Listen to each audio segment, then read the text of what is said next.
U rikthyem sërish këtu në mesditë, siç ju paralajmëruam edhe pak më parë në programin special të Festivalit të Këngës në RTK në valët e Radio Kosovës. Mysafiri jonë i parë është kompozitori, pianist, aranxhuesi dhe dirigjenti kosovar Valton Beqiri. Mirë se erdhe. Mirë se gjeti. Faleminderit shumë për ardhjen tuaj, sepse ne vërtet jemi të nderuar për gati 2 javë të tëra me shumë mysafir ekspert të fushës së muzikës, muzikant, këngëtar që dikur i kanë dhënë shpirt akordet të Kosovës nga viti 1963, kur kemi patur edicionin e parë dhe shumë festivale të tjera. Kujtoj, siç e tha zoti Erando Brava, kemi patur vetëm një edicion të 97-s të akordit të Kosovës, por që festivali janë organizuar dhe pas luftës, me njëherë.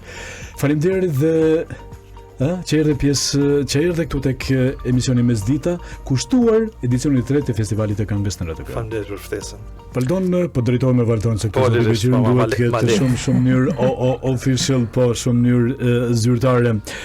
Juve si fëmijë keni qenë pjesë e festivaleve që nga vitet 70 ose në vitet 80 më mirë, sepse po, fillimisht ju dimi edhe dëgjuesit e dinë që në Kosovë ka ekzistuar tradita e festivalit shtetëror, themi atëherë krahinor, akordet të Kosovës dhe paka shumë falë edhe familjes ime se pjesë e komunitetit artistik muzikor. Unë kam kënduar edhe si fëmijë në akorde, po shumë herët edhe si i ri kam marrë pjesë me këngë, me orkestrime, një këngë që nështë një pjesë e moshatarëve ose bashkëmoshatarëve pak më të ri, e dinë është kënga Tarzani që ka qenë atëherë mjaft atraktive. Me siguri nike.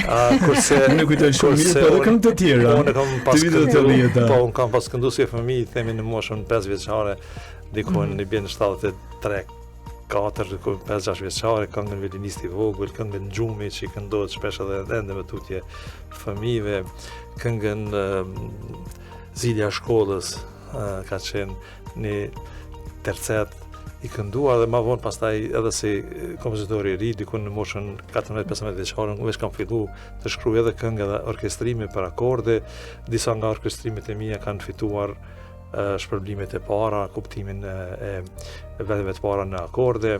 Kam qenë gjithmonë aktiv deri në ndërprerjen e këtij festivali. Pas luftës përsëri kena pas tentime, kena organizuar festivalin edhe në ato kushte, natyrisht më shumë në aspektin themi shoqëror, profesional, në dëshirën që ta mbajmë gjallë një festival të tillë, pa me gjitha vështirësitë, sfidat dhe fatmirësisht edhe pas viteve 99, pra pas kthimit në institucione, kemi arritur që të formojmë Big Bandin e Radio Televizionit të Kosovës, me të cilin kemi pas mjaft punë, mjaft angazhime, mjaft koncerte live. Ai Big Band është xheruar edhe me mosafir, me instrumentist nga jashtë dhe derisa kemi rezultuar me një koncert i cili ka pas herën e fundit për shumë më shumë instrumentistë se sa instrumentistët që kemi sot në festival. Që kemi në festival. Po pavarësisht kësaj edhe orkestra e festivalit ka një numër të profesionistëve, a? Po, atë thash fillim, thash se pavarësisht që janë profesionistë, unë mendoj që orkestra ka mundësi, domethënë, të performoj ashtu si duhet, me vetë faktin se Kosova përgjithsisht ka instrumentistë të mirë, ka orkestrues të mirë, ka edhe interpretues të mirë dhe ndoshta duhet të tentohet që sa më shumë pjesa e themi profesionistë nga fusha e muzikës që janë banor të Kosovës të jenë të inkorporuar në festival. Nola, të kujton ty vitet të 80 apo jo? Unë kam lidhë në vitet të 90-ta. Çfarë pyetje dhe unë? Po i rikthejmë edhe një herë fillimeve tuaja. Cilat janë disa prej artistëve apo kompozitorëve që më pas kanë ndikuar në stilin tuaj? Realisht në profesion im është i muzikës artistike klasike dhe në kuadër të domethënë pjesëve që shkollore që mësojmë, ne kemi shembuj nga kompozitorët më të hershëm të Renesansës, barokut, të gjitha stileve muzikore, paka shumë ndoshta pa përmendin një situatë, i dini që fakultetet i nështrojnë një proceset të akreditimit dhe në disa fakultete është sfida se si mi ndalu studentët me kopju.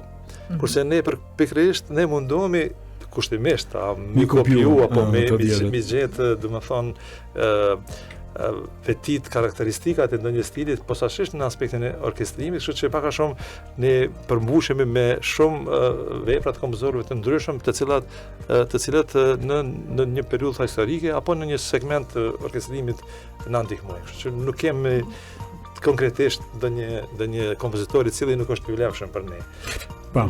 Kështu që nuk po muj me definu edhe me dadiken. Nora thotë unë jam pak më re në moshë dhe nuk e di, nuk kam shumë haberin për këto këngë të vitit të 80. Po normale se gjenerata e re pak ka dhe hezitim ndaj këngës popullore, kuptimin e informatave, se edhe në mediat shumë të nuk kemi prurje të reja të këngës së tillë, nuk kemi edhe transmetim të shpesht, dhe më thonë aspekti i komercializmit në këtë fush ka ndikuar shumë që të ndryshon edhe kërkesa dhe shija, natyrisht fatkeqësi është për komunitetin. Ai krahasojnë pak këngë që janë kompozuar dikur në vitet 80 juve kur keni qenë më i ri në moshë dhe tani në këtë kohë, sepse juve keni kompozuar në vitet 80 dhe tani në këtë kohë. Cili është ai dallimi? Janë këto trendet më moderne të rrymave të muzikës që duhet edhe ne patjetër të jemi pjesë e tyre? Besoj që vetë fakti që këto këngë i kanë qëndru kohës, tregojnë për vlerën e tyre. Bravo. E kemi shumë këngë të reja që mas një viti harron, hupën e nuk mund me mendu, dhe kur na pyet dikush këndon një këngë, fillimisht thonë pranvera në Prishtinë, o mojtimi sytezi, martesa. Pra gjitha këto këngë që kanë qenë qoftë të stilit popullor apo të themi muzikës qytetare. Në një rast që mbikrua. Pra janë të panumërta këngë të cilat kujtohen dhe nuk na kujtohet një këngë para 2 viteve. Dorën zemër nuk na kujtohet edhe fituesi i festivalit kaluam RTK-s. Se duhet me menu pak, në shtatë dikush e din, po shumica ajo, sepse në këtë periudhë që po jetojmë, kemi prurje shumë të këngëve.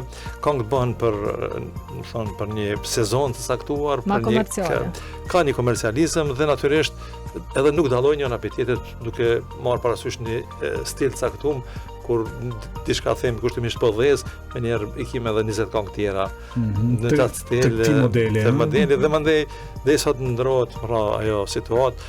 Pavarësisht kësaj mos të keq kuptojmë se ka edhe autorë dhe këngëtarë që mbesin edhe në këtë themi situatë, por realisht në atë kohë ka qenë pak më shumë e filtruar, sepse kanë ekzistuar disa filtra për të ardhur një këngë deri në opinion, kanë qenë filtrimet edhe për aspekti artistik, për aspekti i tekstit, mos flasim për veshjen, me arën festival, ka ndodhur shumë në ditën e fundit të festivalit, provë gjenerale, është tërheq kënga për shkak të veshjes së një jo adekuate të ndonjë solisti. Pra, ka pas shumë filtra të cilat kanë kontribuar që një produkt i tillë me qenë themi i kvalitetit maksimal. Dhe po ndalemi tek festivali i këngës së re. Sa është e rëndësishme për festivalin e këngës promovimi i muzikës shqiptare dhe identiteti jon kulturor, ruajtja e tij? Po realisht pas pari festivali vetë si festival është i rëndësishëm për një themi identitet kulturor të Kosovës, me që festivali dëshmon mundësitë, potencialin që e kemi. Në anën tjetër, prurjet në festival janë diçka tjetër. Pra, sa janë ato prurje të ndikuara, apo sa kanë ato interes që këtë trashëgimin tonë, qoftë shpirtërore, qoftë kulturore, ta rikthejmë në festival duke duke veshur në një petkë më modern, kuptimin edhe produksionit, kuptimin edhe të zhanreve muzikore. Prandaj, në të dy anët është me rëndësi që të funksionojë festivali. Unë kam qenë, avokat i shpesht i nevojës për të realizuar festivalin dhe me këtë qëllim edhe kam qenë i ftuar në edicionin parë qoftë si orkestrues edhe si dirigent, por nuk kam mujt me pranu faktin që festivali është risi, sepse ka qenë një produkt i një pune shumë vjeçare. Po flas edhe për akordet, po flas edhe për gjitha koncertet, festivalet të cilat Radio Televizioni i Kosovës i ka arrit me i realizu derisa ka ardhur mundësia mu bo festivalin në këtë formë. Po, pra edicioni I parë ishte para 2 vjetë, tashmë kemi edicionin e tretë, po deri në pranë këtij edicionit të parë. Siç e thatë, kemi patur shumë koncerte organizuar edhe në bashkëpunim me ju dhe me Big Bandin e Radio Televizionit të Kosovës, koncerte shumë të rëndësishme, festivale, të cilat e kanë mbajtur gjallë, siç nëse mund të themi këtë jetën kulturore, muzikore në vend. Jam shumë dakord edhe me një analizë që ka bërë dje në një bisedë të drejtë për drejtë Kastriatush, thotë, "Ok, jam për festivale, si në Kosovë, si në Shqipëri, por duke mos I ikur këtij melosit popullor që kemi ne autokton, ose jone, pavarësisht rrymave të reja të muzikës, sepse unë gjithmonë e kam thënë, një reper nuk mund të bëhet më I mirë se sa një reper në Shtetet e Bashkuara të Amerikës, sepse atje ka lind repi, por që nëse ti në këngë të rap fut diçka të melosit popullor, tonën autoktone, shqiptare, nëse mund të shprehem kështu, atëherë mund të jetë një këngë e pëlqyer. Po, shësha tash e more rapin, thëmë rapi shqiptar, që ka dallim ai përpos tekstit. Pra, për teksti është shqip, po stili muzikor është I tillë, pra. Ne gjithmonë kemi qenë fatmirësisht Kosova, si Kosova ka qenë gjithmonë në kohën në vazhdën e zhvillimeve evropiane botërore ka qenë aty afër, kena pas mundësi me komuniku me zhvillimet botërore dhe është mirë që kemi atë element. Çështja e futjes këngës themi, mos themi popullore, sepse ne themi popullore, themi, jo se s'po duhet, po ndonjë shpirtit autokton, është shumë e rëndësishme, meqense duhet me qenë mjeshtër I themi kamuflimit, do të thonë ai me qenë aty, po mos me ndiku në stilin muzikor të tashëm. Ajo mjeshtria është pak varet prej individit. Unë mendoj që në situata kur një këngë prezantohet në Eurovision, për fat keq ne nuk kemi një po për festival si Kosova kur lund të futboll me zveti, pa qenë pjesëtare UEFA-s, po jena në fazë në të rrugë ndoshta. Pavarësisht kur bëhet punë, kur jetë mundësia që të dërgojmë një këngë në Eurovision, ju e shihni shpesh shumë këngë të Eurovisionit gjithmonë në vetë përmbajnë disa elemente të kulturës. Po flasim është këngë popullore, qoftë edhe veshje, qoftë edhe një instrument, qoftë edhe një frymë të caktuar, mundohen që në këtë prezantim ta prezantojnë edhe një pjesë të kulturës së tyre. Pra, është diçka tjetër kur dëshirojmë me e prezentu shtetin, po edhe natyrisht ka hapësirë që edhe në kuadër të këngëve të caktuara të kemi një prezencë të frymës, themi të muzikës autoktone. Po, Nora më fal vetëm pak se na shkruani dëgjues, thotë respekt për mysafirin dhe juve jeni të mrekullueshëm, kënga që dëgjova pak më parë quhet Mori Vjollca që qen saksi dhe e kënduar nga Hafsa Zyberi. Jo. Duam një emër dhe një emër tjetër të... Nuk e ka gabim, po nuk është përveç emrit nuk është, jo, po versioni I dëgjuar. Ne duam atë këngën e parë që është kënduar, orkestruar dhe kënduar nga dikush dhe orkestruar siç e tham nga kompozitori Fahri Beqiri, e kanë kënduar dhe këngëtarë të tjerë, ose edhe dje kemi thënë që ndoshta jo titulli origjinal I këngës, po me kalimin e kohës është ndryshuar ndoshta edhe emri I këngës sepse është marrë nga refreni ose nga strofa ose ku e di, nga këndimi, nga emërtimet e këngëve që kanë qenë më të vjetra, emërtimet e këngëve popullore, me vetë faktin që nuk e kemi dikon autorin e saktë të këngës, se kjo këngë që është, më nuk e di saktësisht kush është autori, kush është autori I tekstit, pra ne nuk mund ta dim saktë edhe emrin, sepse ndonjëherë titulli I poezisë mund të qenë krejtësisht jashtë kontekstit të kuptimit ndonjë fjale që zhvillohet apo në refren.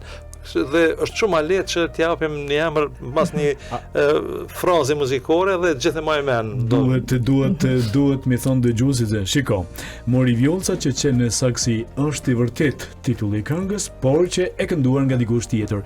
E gjejmë atë këngëtarën e vitit 1987. Po, domethënë ka kënduar. Ta dinë dëgjuesit se ky version, po flasim për këtë version që e keni lëshuar ju, sepse ka versione edhe të tjera të lëshuara. Zoti Beqiri, na trego pak për projektet tuaja ndërkombëtare. Cilin e konsideroni më të rëndësishmen? Tash ne si krijues gjithmonë për ne është me rëndësi që vepra jonë të promovohet jashtë shtetit. Po ai promovim nuk është gjithmonë individual, sepse me promovimin e një krimtarie të një kompozitori kosovar po promovohet edhe shteti. Pra unë gjithmonë them që ky sukses apo kjo arritje është shumë më shumë në favor të një shteti se sa të individit, pavarësisht që është gjithmonë mirë që edhe emri të shkruhet, por gjithmonë ato beqiri vizë Kosova, më thonë është aty, prandaj kjo është një binom i pa shmangshëm. Për mua kam mjaft vepra që interpretohen në botë, kryesisht në Japoni, kam disa vepra që janë incizuar në CD, qoftë si audio programe në Itali, në Holandë, në Japoni, e përmendet Shpirtin e traditës, një vepër e komisionuar nga dirigjenti japonez Toshio Yanagisawa, duke pas kërkesë që të inkorporoj elemente të muzikës autoktone, unë kam inkorporuar edhe aspekti harmonik ritmik, këto elemente, po kam futur edhe tupanin si një instrument shtesë për të dhënë një ngjyrim tjetër, por sidoqoftë mendoj që për mua ka qenë mjaft e rëndësishme edhe prezantimi i Filharmonisë së Kosovës në koncertet në Portugali, në një formacion me kor me orkestër, ku ka qenë vepra ime pjesë përbërëse apo themi pjesë kryesore e koncertit, kantata Rrugtimi. Pak a shumë themi kur kemi këtë lloj të bashkëpunimit dhe prezantimit përbashkët, po është më e fuqishme natyrisht edhe për mua si një ndjenjë veçantë të përfaqësoni shtetin e Kosovës bashkërisht me një institucion. Para se dalim edhe njërë tek ky edicioni i tretë i festivalit për prurjet, nëse është ndjeni deri diku, zoti Beqiri, çfarë e keni plan të bëni në të ardhmen? Ose cilat janë këto vepra ose punën vazhdimsi që po i kryeni? Po realisht në kompozimet të muzikës klasike të kërkuara nga orkestra të ndryshme. Ju e dini që tek ne në Kosovë muzika artistike nuk është komerciale dhe pikërisht dje në një tryezë në një themi një tëmim shkencor në Tiranë, në Akademinë e Shkencave, shumë folës se kanë këtë problem kuptimin që nuk po bëhet mjaft për të nxitur krimtarinë artistike, me që kjo krimtarie tjetër po ka buxhet, po ka prurje materiale, po është themi ma fitim përurse. Unë vazhdoj të punoj punën time, kurse sa i përket festivalit me që jena sot për festival, mos ta upim kohën me Valtonin. Tek festivali i tretë, kemi prurje të mira si vjeta, kemi këngëtarë të mirë, kemi grupe të mira, kemi tekste të mira. Disa nga emrat që i pash, që i njofta, natyrisht është mirë që janë në festival. Unë mendoj që festivali nuk kam arrit ende që të bind emrat më të mëdhenj të marrin pjesë, është shumë vështirë me i bind ata me hinë në një konkurrencë me emra të ndryshëm, sepse megjithatë ata kanë arrit një nivel dhe këta emrat po fuzionohen si musafir të festivalit, natyrisht që është mirë, por festivali duhet me emrin një stadium ku emrat e rëndësishëm të këngës, qoftë kompozitorët, qoftë edhe interpretët, të kenë dëshirë të marrin pjesë dhe të hinë në një garë të drejtë, se shpesh herë festivalet po vuajnë nga kjo element, e dini gjithmonë nga një gjykim reali nga juria do thonë. Gjithmonë juria nuk mund të gjykojë njëtë si publiku, sepse atë publiku i pëlqen diçka tjetër, juria kërkon diçka tjetër, pastaj vendi i parë gjithmonë po diskutohet në Shqipëri, e ka merituar, se ka merituar, ma kanë bërë me hile, kanë bërë votat me të njohshëm, prandaj këto elemente ndikojnë edhe në Kosovë. Derisa festivali ta merr një status të një festivali kredibil, edhe ai është vështirë me arrit vetëm për 2-3 vjet, vështirë me arrit me ardh dikush nga jashtë me thonë ç'do duhet me bë, pastaj me qenë ai me qenë tjetri, pra unë mendoj që nga fillimi është festivali me qenë krejtësisht në duart e themi atyre që jetojnë në Kosovë, si vjet që kam mbet, pavarësisht që ndihma nga Shqipëria, qoftë edhe pse jo nga Italia, unë kam thonë shpesh ne duhet me arrit me bëj një festival me pas prunjes cak me pas Sanremën, na e dini që nuk mund me mri, po jo me qenë kopje e festivalit të RTS-s. Pra, nuk është arritje në qofse afrohem në RTS-s, po arritje është në qofse na synojmë Sanremën. Natyrisht që nuk mund me mri për shkak shumë rrethanave, po synimi do të me qenë atje. Pra në nivel sa më të lartë për me qenë me pas hapësirë me përparu. Po ndërkohë, po zoti Beqiri thonë që festivalet duhet të jenë edhe si rrugë për gjenerat të reja. Natyrisht. Jo të big këngëtarët për qenë pjesë e kësaj gare që themi. Po, realisht, do të thonë, është një balans midis asaj që festivali me fitu emër, me emrat të njohur, natyrisht në Itali ka brame të veçantë për krimtarinë e re apo për këngëtarët e ri. Pra është bramja e veçantë ku ata kallëzojnë në stile të ndryshme, por në bramën kryesore finale përpos të rive që zgjidhen nga këtu e kemi emrat e njohur për një kohë për shembull nëse dojna me Mara Nauksin që ka marrë pjesë në festival, ajo ka qenë yll i kohës e për të kohës edhe ka marrë pjesë në Sanremo. Pra, mund po flas për këtë dimension, po jo